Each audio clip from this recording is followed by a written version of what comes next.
नमस्कार साथियों, मित्रों, छात्र छात्राओं, आप सभी लोगों का ललित गोयल यूट्यूब चैनल में स्वागत है। आज हम यूनिवर्सिटी के बीए 6 सेमेस्टर के फर्स्ट पेपर में पायनियर ऑफ इंडियन सोशोलॉजी या भारतीय समाज के अग्रदूत में एक थिंकर्स एम.एन. श्रीनिवास पर चर्चा करेंगे। और ये जो है पीजीटी, हायर, यूजीसी हर स्तर के एग्ज़ाम में ये जो है इनसे संबंधित क्वेश्चन आते हैं, तो सभी के लिए इम्पोर्टेंट है। तो आइए शुरू करते हैं। एम.एन. श्रीनिवास। एम.एन. श्रीनिवास का पूरा नाम मैसूर नरसिम्हाचार्य श्रीनिवास। मैसूर नरसिम्हाचार्य श्रीनिवास। कभी कभी एग्जाम में इनका फुल नेम भी पूछ लिया जाता है, तो ध्यान रखिए, मैसूर नरसिम्हाचार्य श्रीनिवास इनका फुल नेम है। इनका जन्म 1916 में 16 नवंबर को हुआ था।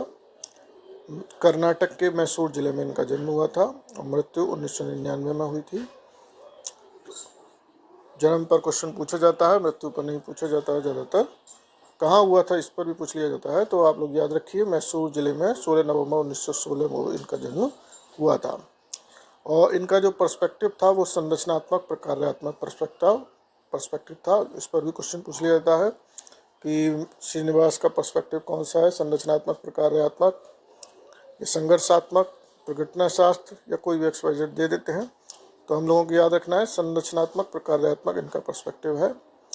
और ये जो संरचनात्मक प्रकार्यात्मक पर्सपेक्टिव है ये SC दुबे का भी पर्सपेक्टिव है। तो कभी कभी मिक्स करके भी आ जाता है, तो इसमें दो थिंकर्स दे देते हैं, एम.एन. श्रीनिवास और SC दुबे, और मिलान करने के लिए आता है। तो आप लोग ध्यान रखिए, श्रीनिवास और SC दुबे दोनों का ही पर्सपेक्टिव ये संरचनात्मक प्रकार्यात्मक है। अब जो है इनकी जो महत्वपूर्ण बुक है उन पर देखते हैं। तो पहले नंबर पर जो सबसे महत्वपूर्ण बुक है वो religion and society among the Coorgs of South India. ये बहुत इंपॉर्टेंट बुक है, 1952 में लिखी गई, religion and society among the Coorgs of South India. ये क्रूक्स जो है कर्नाटक में एक क्षेत्र है, और साउथ इंडिया कर्नाटक समझ ही रहे हैं आप लोग। तो वहाँ के लोगों पर इन्होंने अध्ययन किया था, उनके धर्म और समाज के बारे में, और उसी पर उन्होंने अपनी ये बुक प्रकाशित की, religion and society among the Coorgs of South India, most important book. Second number पे इंडियाज़ विलेजेस, 1960 में बुक उनकी लिखी गई, India's villages, most important book. अच्छा, इससे कन्फ्यूजन मत होइएगा, एक SC दुबे ने बुक लिखी थी इंडियन विलेज। तो कभी कभी ये जो है मिलान करने के लिए आ जाते हैं, इंडियन विलेज और इंडियाज़ विलेज। तो इंडियन है इधर, और इधर इंडियाज़ है, और इधर विलेज है, इधर विलेजेस है। तो इंडियाज़ विलेजेस एम.एन. श्रीनिवास और इंडियन विलेज SC दुबे की बुक है। थर्ड नंबर पे जो बुक है इनकी, caste in modern India and other essays, 1962। उसके बाद number 4 social change in modern India, most important book. और the remembered village, 1976, social change in modern India, most important book. और remembered village भी बहुत इंपॉर्टेंट किताब है इनकी। कभी कभी एक साथ नाम दे देते हैं, कभी कभी अलग अलग करके भी दे देते हैं। उसके बाद marriage and family in Mysore, 1942। उसके बाद the dominant caste in other essays, और नेक्स्ट द रिमेंबर्ड विलेज, यानी उसी का अलग से भी क्वेश्चन पूछ लिया था, इसलिए अलग से लिखा है। उसके बाद उनकी बुक है कंट्रीब्यूशन टू इंडियन सोशोलॉजी। सारी बुक इनकी इंपॉर्टेंट है, लेकिन अगर इनमें भी अगर आप पूछेंगे तो religion and society among the Coorgs of South India, most important, India's villages, social change in modern India, the remembered village, the dominant caste and other essays, and contribution to Indian sociology.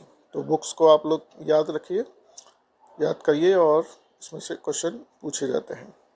अब आते हैं M.N.. Srinivas द्वारा दिए गए सिद्धांत और अवधारणा पर। तो कभी कभी पूछ लिया सिद्धांत दिया या अवधारणा दी। जैसे इनके जो महत्वपूर्ण सिद्धांत है वो प्रभु जाति की अवधारणा है।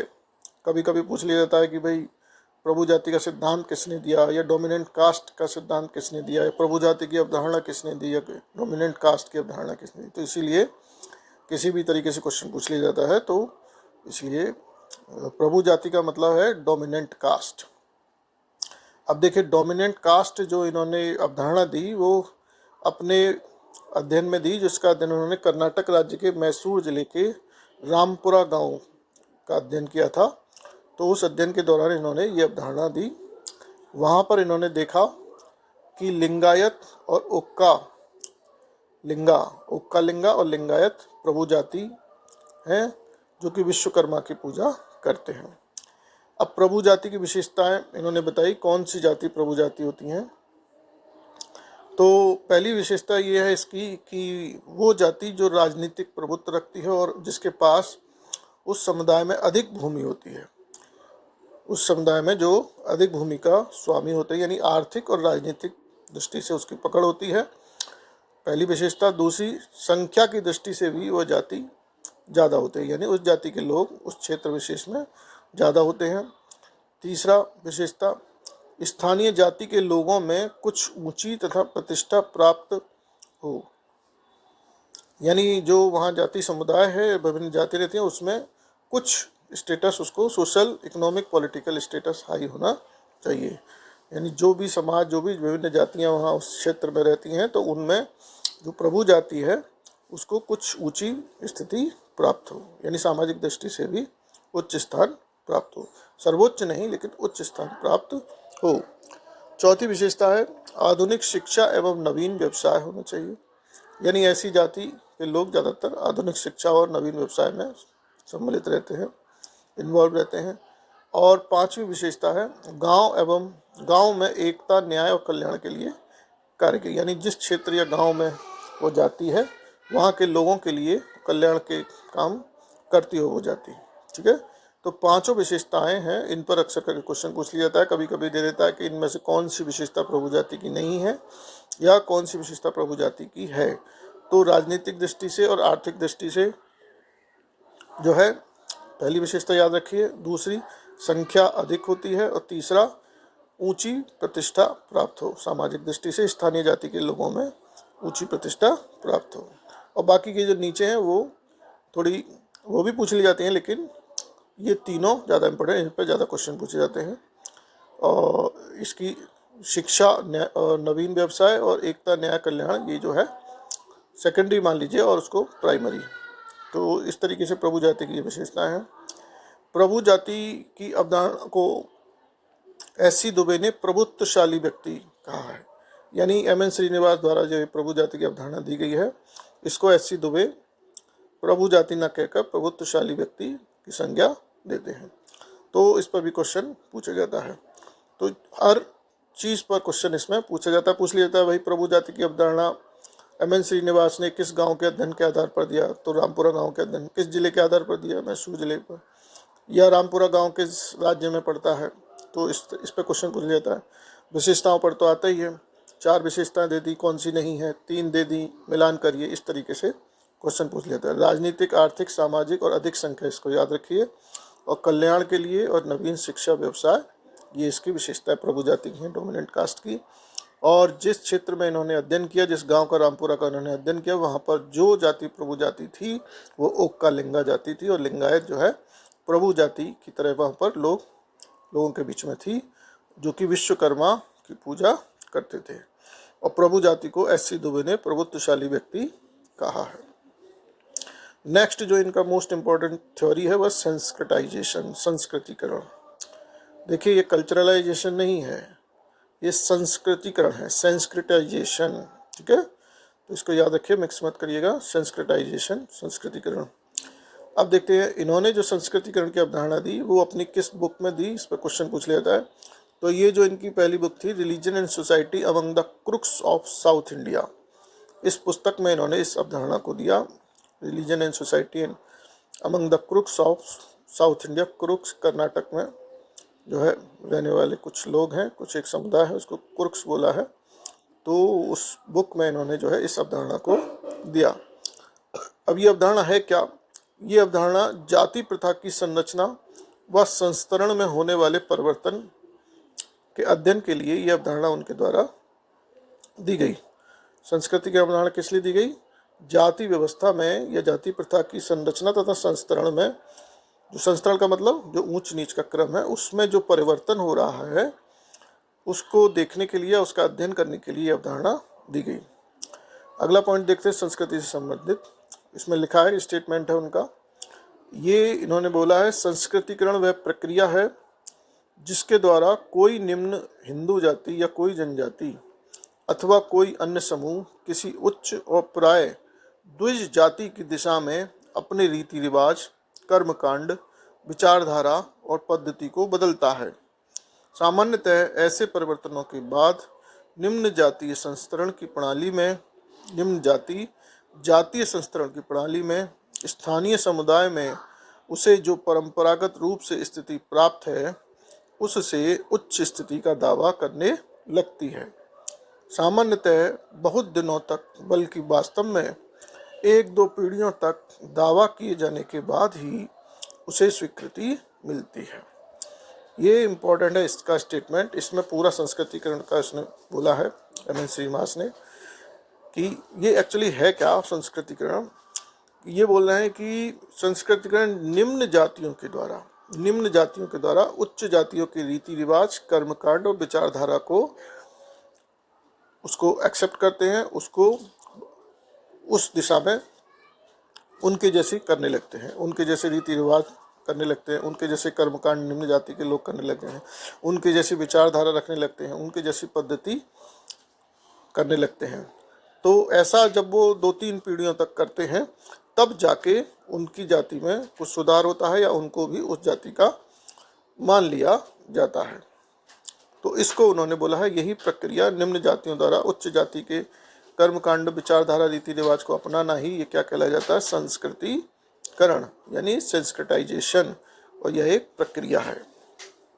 ठीक है, संस्कृतिकरण वह प्रक्रिया है जिसमें कोई निम्न हिंदू जाति, कोई जनजाति अथवा कोई अन्य समूह, उच्च जाति और प्राय द्विज जाति की बात करें, द्विज जाति से मतलब ब्राह्मण, क्षत्रिय और वैश्य। जैसे 4 वर्ण होते हैं, ब्राह्मण, क्षत्रिय, वैश्य और शूद्र। तो इसमें जो ऊपर के तीनों हैं, ब्राह्मण, क्षत्रिय, वैश्य, वो उन्हें हम द्विज जाति कहते हैं। उनसे संबंधित जातियों को द्विज जाति कहते हैं। तो जो निम्न जाति के लोग हैं, यानी जो चतुर्थ श्रेणी मान लीजिए, वो जो है इन तीनों ही जातियों में से कोई भी एक जाति हो सकती है, प्रभु जाति, उस दिशा में उनके कर्मकांड, रीति रिवाज मानने लगते हैं, उस जैसा चेंज लाने लगते हैं, उस जैसा करने लगते हैं। जब 2-3 पीढ़ियों तक, 1-2 पीढ़ियों तक जब ऐसा करते हैं तभी उनको समाज द्वारा स्वीकृति मिलती है और वो उच्च जातियों में शामिल हो जाते हैं। और ये जो डेफिनेशन उन्होंने दी थी या संस्कृतिकरण की जो परिभाषा दी थी, वो social change in modern India पुस्तक में उनके द्वारा दी गई। कभी कभी पूछ लिया जाता है कि संस्कृतिकरण की परिभाषा किस पुस्तक में दी गई, किस बुक में उनके द्वारा दी गई, तो social change in modern India. अब देखिए नेक्स्ट पॉइंट देखते हैं। पहले इस प्रक्रिया को ब्राह्मणीकरण कहा था, बाद में जब देखा आदर्श जाति केवल ब्राह्मण नहीं बल्कि ब्राह्मण, क्षत्रिय, वैश्य हो सकती है, तब सुधार किया। यानी एम.एन. श्रीनिवास ने जो संस्कृतिकरण की जब अवधारणा दी तो उस समय उनको ये लगा था कि जो निम्न जाति के लोग हैं वो केवल ब्राह्मणों के ही रीति रिवाज या कर्मकांडों को दिशा में उनको आदर्श मानकर परिवर्तन ला रहे हैं। लेकिन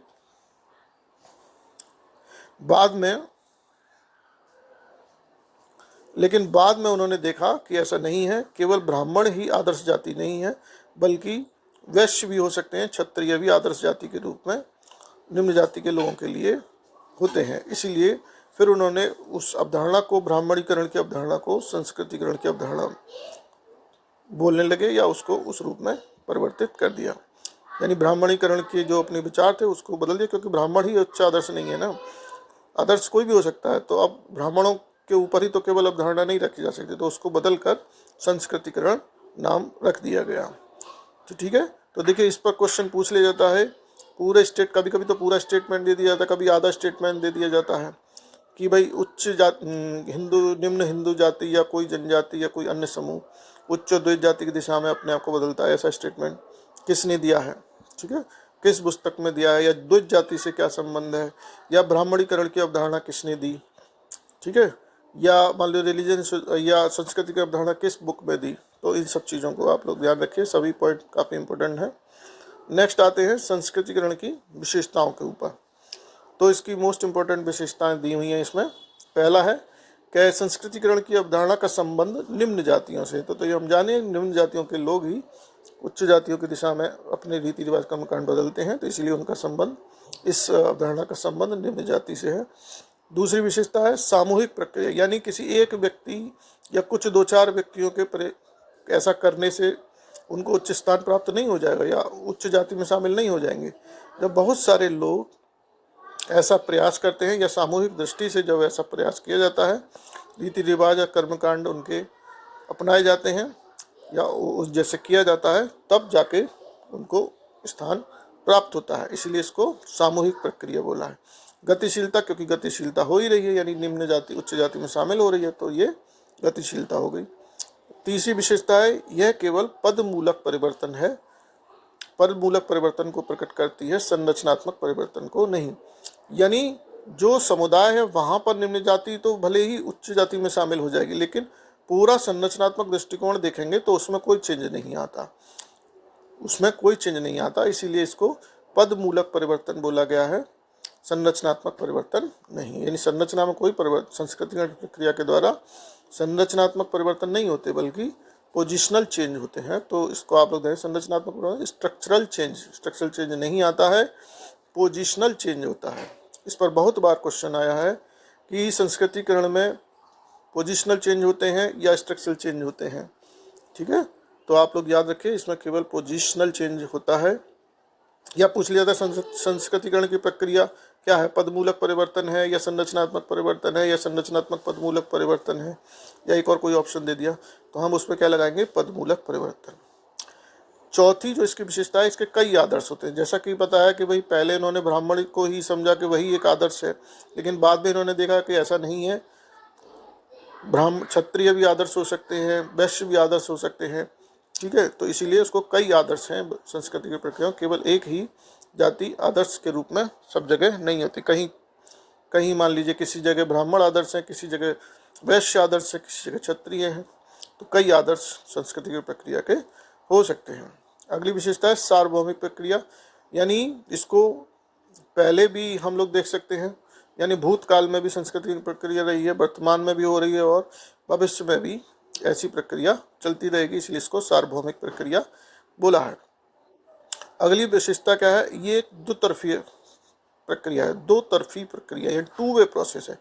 2 वे प्रोसेस का मतलब केवल निम्न जातियां ही उच्च जाति के रीति रिवाज या कर्मकांडों को ग्रहण नहीं करती हैं, बल्कि कुछ मात्रा में उच्च जातियां भी निम्न जातियों के चीज़ों को ग्रहण, संस्कृति को ग्रहण करती हैं। इसीलिए इसके 2 वे प्रोसेस है, यानी ऊपर वाली भी नीचे वाली संस्कृति को ग्रहण करती हैं कुछ मात्रा में, जब और नीचे वाली भी ऊपर वालियों की संस्कृति को ग्रहण करती है। इसलिए इसको 2 वे प्रोसेस एम.एन. श्रीनिवास द्वारा बोला गया है। इस पर भी क्वेश्चन आता है। सारी विशेषताएं बहुत इंपॉर्टेंट हैं। अगली विशेषता क्या है, ये लंबवत गतिशीलता है। लंबवत का मतलब वर्टिकल मूवमेंट है। वर्टिकल चूँकि नीचे से ऊपर चेंज हो रहा है, नीचे से ऊपर, ऊपर से नीचे, ऊर्ध्वाधर सेम हॉरिजॉन्टल नहीं हो रहा है, इसीलिए नीचे की जाति उच्च जाति में शामिल हो रही है, तो ये वर्टिकल मूवमेंट है, इसीलिए इसको लंबवत गतिशीलता बोला है। तो देखिए सारी विशेषताओं पर क्वेश्चन पूछा जाता है। कभी कभी पूछ लिया जाता है संस्कृतिकरण सामूहिक प्रक्रिया है या नहीं है, या कौन सी प्रक्रिया है, सामूहिक प्रक्रिया, व्यक्तिगत प्रक्रिया, सामुदायिक प्रक्रिया, इस तरीके से तो सामूहिक प्रक्रिया लगाएंगे। पूछ लिया जाता है कि भाई इसमें कौन सी गतिशीलता होती है, लंबवत होती है, क्षैतिज होती है, लंबवत और क्षैतिज दोनों होती हैं, या कोई प्रक्रिया नहीं होती, तो आप लगाएंगे वर्टिकल। इंग्लिश पर ज़्यादा ध्यान दीजिए, वर्टिकल मोबिलाइजेशन। ठीक है, और ये 2 वे प्रोसेस है, इस पर भी क्वेश्चन कई आदर्श हो सकते हैं। पोजिशनल चेंज, स्ट्रक्चरल चेंज पे बहुत क्वेश्चन आता है, तो सारी विशेषताएं इसकी इम्पोर्टेंट है, ध्यान रखिए, आप लोग याद रखिए। अब नेक्स्ट पॉइंट देखते हैं। अगला बिंदु है संस्कृतिकरण की प्रक्रिया भील, गोंड तथा ओराव में सबसे ज़्यादा हुई है। जो जनजातियां हैं, ट्राइबल्स हैं, भील, गोंड और ओराव, इनमें संस्कृतिकरण की प्रक्रिया सर्वाधिक हुई है। इस पर भी क्वेश्चन आता है कि जनजातियों में संस्कृतिकरण प्रक्रिया सबसे ज़्यादा हुई है, तो वहाँ पर हम याद रखेंगे भील, गोंड और ओराव। अब देखिए नेक्स्ट पॉइंट देखते हैं, योगेंद्र सिंह। योगेंद्र सिंह संस्कृतिकरण की प्रक्रिया को अग्रिम समाजीकरण कहते हैं, एंटीसिपेटरी सोशलाइजेशन। यानी एम.एन. श्रीनिवास द्वारा दी गई संस्कृति प्रक्रिया से सहमति व्यक्त करते हैं और पर इस कंसेप्ट को संस्कृतिकरण नाम ना दे करके एंटीसिपेटरी सोशलाइजेशन या अग्रिम समाजीकरण कहते हैं तथा बोलते हैं कि यह विचारधारा को ग्रहण करने वाली प्रक्रिया है। विचारधारा को ग्रहण, विचारधारा निम्न जाति के लोग उच्च जाति की संस्कृति को ग्रहण कर रहे हैं, उनके रीति रिवाज, तौर तरीके, कर्म कांडों को, इसीलिए उसको विचारधारा को ग्रहण करने वाली प्रक्रिया योगेंद्र सिंह द्वारा बोला गया है। तो इस पर भी क्वेश्चन आता है, अग्रिम समाजीकरण संस्कृति प्रक्रिया को किसने बोला है? तो हम लगाएंगे योगेंद्र सिंह। या विचारधारा को ग्रहण करने वाली प्रक्रिया किसने बोला है? तो योगेंद्र सिंह। अगला बिंदु देखते हैं, इसमें D.F. पोकाक है। D.F. पोकाक बोलते हैं, जैसे उन्होंने बोला एम.एन. श्रीनिवास ने कि कई आदर्श हो सकते हैं, ब्राह्मण भी, क्षत्रिय भी और वैश्य भी, लेकिन पीकॉक बोलते हैं कि सभी लोग आदर्श नहीं होते बल्कि क्षत्रिय लोग ज़्यादा आदर्श होते हैं। यानी उन्होंने बोला क्षत्रिय को ज़्यादा इम्पोर्टेंस दी, यानी जो सेकंड वर्ड है क्षत्रिय वही मुख्य रूप से आदर्श के तौर पर देखे जाते हैं। इनका मानना यह है, या इन्होंने अपना कोई अध्ययन किया होगा, रिसर्च किया होगा, उसमें इन्होंने पाया होगा कि क्षत्रिय जाति के लोग ही मुख्य रूप से निम्न जाति के लोगों के लिए आदर्श की तरह होते हैं और उन्होंने की संस्कृति को वो लोग सीखते हैं।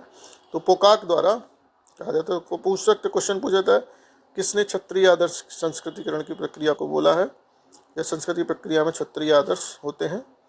तो पोकाक लगाएंगे। मजूमदार संस्कृतिकरण की प्रक्रिया को क्षैतिज गतिशीलता बोलते हैं, हॉरिजेंटल गतिशीलता। अब ये पता नहीं कैसे बोलते हैं, लेकिन इन्होंने जो है रिसर्च, जैसे कि लंबवत गतिशीलता, हम भी इसको कंसेप्ट को समझ रहे हैं, निम्न जाति के लोगों द्वारा उच्च जाति की रीति रिवाजों को सीखा जाता है, तो लंबवत गतिशीलता हुई वर्टिकल, लेकिन ये मजूमदार उसको क्षैतिज गतिशीलता बोलते हैं। तो इस पर भी क्वेश्चन आ जाता है कि क्षैतिज गतिशीलता संस्कृति की प्रक्रिया को कौन कहता है? मजूमदार। देखिए, आइडियल जो गतिशीलता है वो वर्टिकल है, स्पेशली अगर कोई पूछता है तो वो क्षैतिज गतिशीलता मजूमदार के द्वारा कही। अगर मजूमदार की गतिशीलता की बात आती है तो क्षैतिज लगाएंगे, अन्यथा मजूमदार नाम नहीं आता है तो वर्टिकल मूवमेंट ही उसमें मोबिलाइजेशन माना जाएगा। कुप्पू स्वामी जो है संस्कृतिकरण की प्रक्रिया को संदर्भ समूह से संबंधित करते हैं। इस पर भी क्वेश्चन पूछ लिया, संदर्भ से। संदर्भ समूह में होता है ना, कोई व्यक्ति किसी दूसरे समूह को अपना रेफरेंस ग्रुप मानता है और उसी के जैसे व्यवहार करने लग जाता है और उसी के जैसे सीखने की कोशिश करता है। जैसे मान लीजिए क्रिकेटर है, कोई व्यक्ति क्रिकेटर बनना चाहता है तो सचिन तेंदुलकर को अपना आइडियल पुरुष मान लिया, रोल मॉडल मान जाता है, तो उसके जैसे करना सीखना। या मान लो कोई किसी का कोई राजनीतिक दल है, किसी का कोई और इसी तरीके का है, तो बोल सकते हैं, कोई दिक्कत नहीं है। तो कुप्पू स्वामी जो है संदर्भ समूह से संबंधित इसको प्रक्रिया को मानते हैं। तो कभी कभी क्वेश्चन इस पर भी पूछ लेता है, कौन संदर्भ समूह से संबंधित मानता है? तो कुप्पू स्वामी। तो देखिए इसमें सभी तीनों आप लोग याद रखिए, चार हैं, योगेंद्र सिंह, पीकॉक, पोकाक, मजूमदार और कुप्पू स्वामी। अग्रिम समाजीकरण, क्षत्रिय आदर्श, हॉरिजेंटल, संदर्भ समूह, विचारधारा को, सभी दृष्टि से हर पॉइंट इसमें इम्पोर्टेंट है। तो आप लोग अच्छे से इसको तैयार करिए। संस्कृतिकरण प्रक्रिया में द्विज जाति पर क्वेश्चन पूछा, द्विज जाति कौन सी होती है? ब्राह्मण, क्षत्रिय, वैश्य तीनों इसमें शामिल होते हैं, इसको भी याद रखिए। तो देखिए इसमें जो है मैंने लगभग इसके जो है बुक्स पे चर्चा हो ही गई, जन्म संरचनात्मक परिप्रेक्ष्य, संस्कृतिकरण की विशेषताएं और जो लोगों ने ये सब बताया इसका, और जो है तो हर दृष्टि से देखें तो इसके सारे पॉइंट इम्पोर्टेंट हैं। तो आप लोग अच्छे से तैयार करिए। इसके साथ साथ इन्होंने पश्चिमीकरण और लौकिकीकरण की अवधारणा भी दी है, क्योंकि यहाँ पेज कम है, जगह कम है, इसीलिए मैंने नेक्स्ट पेज पर इसको एक्सप्लेन किया है। पश्चिमीकरण और लौकिकीकरण आते हैं। अब देखिए पश्चिमीकरण के बारे में क्या कहा है। पहले तो पश्चिमीकरण की अवधारणा जो इन्होंने अपनी जिस बुक में दी है उसका नाम है social change in modern India. Social change in modern India में पश्चिमीकरण की अवधारणा दी है वेस्टर्नाइजेशन। ये क्या है? भारतीय समाज में परिवर्तन की प्रक्रिया के अध्ययन के लिए, यानी भारतीय समाज में जो परिवर्तन हो रहे हैं, जो चेंजेज आ रहे हैं, ट्रांसफॉर्मेशन हो रहा है, उस प्रक्रिया को अध्ययन करने के लिए इस अवधारणा को उनके द्वारा दिया गया। इस पश्चिमीकरण शब्द का प्रयोग उन परिवर्तनों को प्रकट करने के लिए किया गया जो भारत के 19वीं एवं 20वीं शताब्दी में अंग्रेजी शासन काल की अवधि में हुए थे। ये यानी जब अंग्रेज लोग इंडिया में थे तो उनके टाइम पर जो भारतीय समाज संस्कृति में चेंजेस हुए थे, यानी लगभग 150 साल तक उन्होंने राज किया था, तो उस दौरान जो चेंजेस हुए थे उस चेंजेस को ये पश्चिमीकरण की प्रक्रिया के नाम से संबोधित करते हैं। तो इस पर क्वेश्चन पूछ लिया जाता है कि 150 वर्षों के शासनकाल में जो परिवर्तन हुए उसको एम एन श्रीनिवास ने क्या नाम दिया है। ठीक है, तो पश्चिमीकरण नाम दिया है। या पश्चिमीकरण के लिए आदर्श कौन सा देश है? इंग्लैंड, अमेरिका, रूस या XYZ, कोई ऑस्ट्रेलिया दे दिया। तो यहाँ पर अंग्रेजी शासन यानी इंग्लैंड जो है आदर्श के तौर पर रहे। ठीक है, और किस शताब्दी में रहे? 19वीं से 20वीं शताब्दी में। ठीक है, तो ये पश्चिमीकरण की प्रक्रिया। और अब इसकी विशेषताएं देखिए। पश्चिमीकरण की पहली विशेषता क्या है? नैतिक रूप से तटस्थ है, यानी नैतिक का मतलब अच्छा बुरा से कोई लेना देना नहीं है।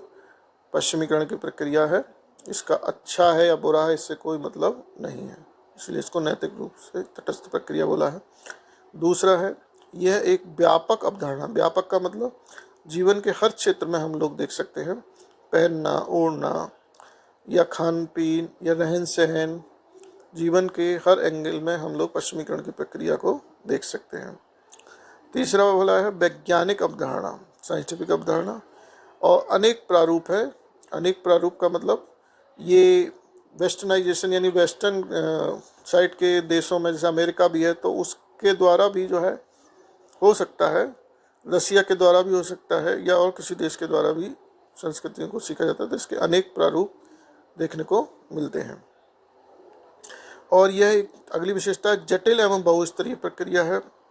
अगली चेतन एवं अचेतन प्रक्रिया। चेतन का मतलब जरूरी नहीं कि आप इसको कॉन्शियसली उसको सीखने की कोशिश करें, ये सीख भी सकते कॉन्शियसली, और अगर अनकॉन्शियस हैं तब भी ये इसको ऑटोमेटिकली सीख सकते हैं, सीखी जाती है ये प्रक्रिया। तो ये सारी विशेषताएं हैं, चेतन, अचेतन, जटिल, बहुस्तरीय, अनेक प्रारूप, वैज्ञानिक अवधारणा, व्यापक अवधारणा। पूछ लिया था पश्चिमीकरण की अवधारणा कैसी प्रक्रिया है। ठीक है, या इसके कौन से प्रारूप, एक प्रारूप, अनेक प्रारूप, या कोई प्रारूप नहीं, XYZ, तो इसमें अनेक प्रारूप लगाएंगे। या पश्चिमीकरण की प्रक्रिया में 4 विकल्प दे दिए, नैतिक रूप से तटस्थ, नैतिक रूप से अतटस्थ। ठीक है, तो इस तरीके से आप लोग लगाएंगे। नैतिक रूप से तटस्थ प्रक्रिया है, ये कैसी प्रक्रिया है? सामान्य प्रक्रिया है, व्यापक प्रक्रिया है, सामुदायिक, कैसी अवधारणा है? व्यापक अवधारणा है, सामान्य अवधारणा है, विशेष अवधारणा है। ठीक है, तो हम लोग क्या लगाएंगे? व्यापक अवधारणा है। ठीक, तो इसकी विशेषताओं पर भी आप लोग ध्यान दीजिएगा। अगला जो है, इन्होंने एक स्टेटमेंट दिया था पश्चिमीकरण के बारे में कि यह भारत में मानवतावादी मूल्य प्रदान करती है, यानी इस प्रक्रिया के द्वारा भारत में मानवतावादी मूल्य प्रदान किया है। ठीक है, काफ़ी अच्छा इंपॉर्टेंट है, यानी एक तरीके से भारत के लिए ये प्रक्रिया एम एन श्रीनिवास के हिसाब से सही रही है। मैसूर में इन्होंने पश्चिमीकरण की दौड़ में मैसूर में ब्राह्मण सबसे आगे रहे, क्योंकि एम एन श्रीनिवास का जन्म मैसूर कर्नाटक में हुआ था, तो इनका मैसूर से कुछ ज़्यादा लगाव था। तो वहाँ ये बोल रहे हैं कि मैसूर में जो पश्चिमीकरण की प्रक्रिया हुई उसमें सबसे ज़्यादा जिस जाति के लोगों में पश्चिमीकरण हुआ वह ब्राह्मण जाति के लोग हैं, जिन्होंने पश्चिमीकरण की प्रक्रिया ज़्यादा देखी गई। तो इसमें देखिए पश्चिमीकरण में सब जगह से क्वेश्चन पूछा जाता है, तो आप लोग इसको अच्छे से ध्यान रखिए। नेक्स्ट जो अवधारणा इसके द्वारा दी गई वो लौकिकीकरण की अवधारणा। लौकिकीकरण मतलब सेकुलराइजेशन, सेकुलराइजेशन, लौकिकीकरण। तो इससे संबंधित महत्वपूर्ण बिंदु पहला है social change in modern India, यानी जिस पुस्तक में इन्होंने ये अवधारणा दी वो है इनकी social change in modern India.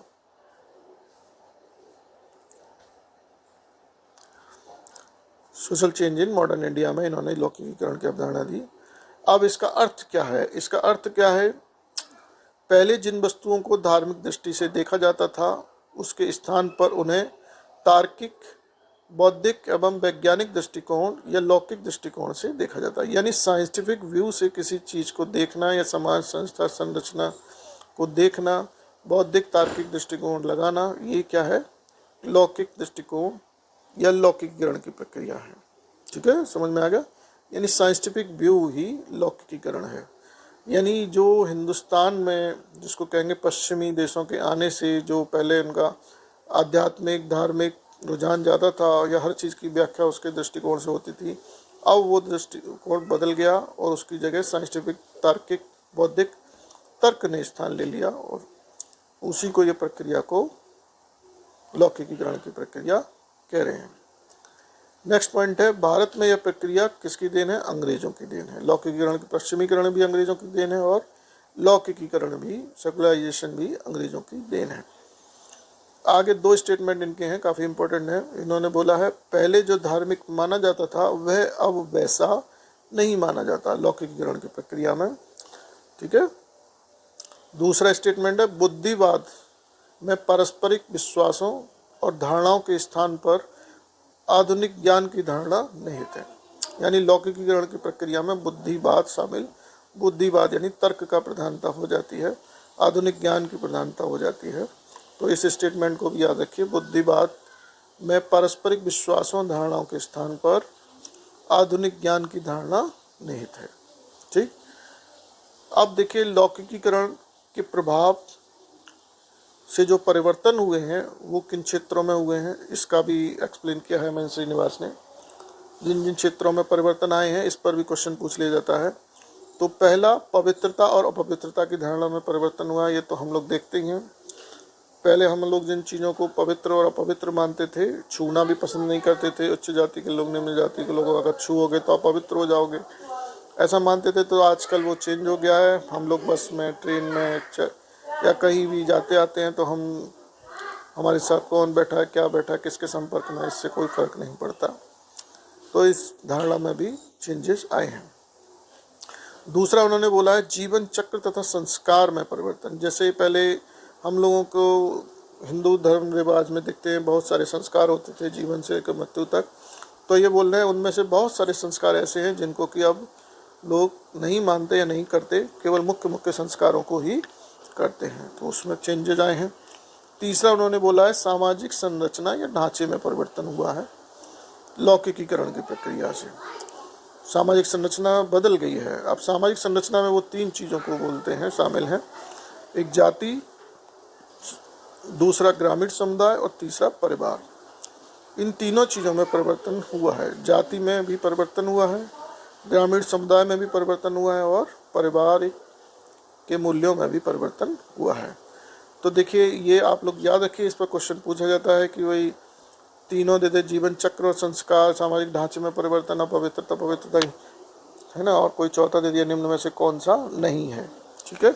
या पूछ लिया जाता है एम.एन. श्रीनिवास के अनुसार सामाजिक ढांचे में कौन कौन सी इकाइयाँ शामिल हैं, कौन सी इकाइयाँ निम्न में द्वारा नहीं दी गई है। तो आप लोग इसको याद रखिए, इन्होंने तीन बताई हैं, जाति, ग्रामीण समुदाय और परिवार। तो देखिए इसमें क्वेश्चन जो है आता ही है, हर जगह से क्वेश्चन आता है। तो आप लोग इसको ध्यान रखिए। लौकिकीकरण का मतलब क्या है? एक तरीके से वैज्ञानिक दृष्टिकोण, सूझबूझ, तार्किक समझ, इन चीज़ों का विकसित होना। और यह प्रक्रिया अंग्रेज़ों की देन है। Social change in modern India में दी गई थी और जो इसके परिणाम प्रभाव हैं वो है परिवर्तन जहाँ जहाँ हुआ है, पवित्रता की धारणा, संस्कारों में परिवर्तन, सामाजिक ढांचे में परिवर्तन, जाति में परिवर्तन, ग्रामीण समुदाय में परिवर्तन और परिवार में परिवर्तन। तो देखिए ये एम.एन. श्रीनिवास पे जहाँ भी क्वेश्चन अगर आएगा तो इससे बाहर नहीं आएगा। काफ़ी अच्छे से मैंने ये तैयार किया है, तो आप लोग इसको ढंग से तैयार करिए और चाहें तो इसका स्क्रीनशॉट ले सकते हैं, जिससे कि अगर हो तो स्प्रेड करके थोड़ा देख सकते हैं आप लोग।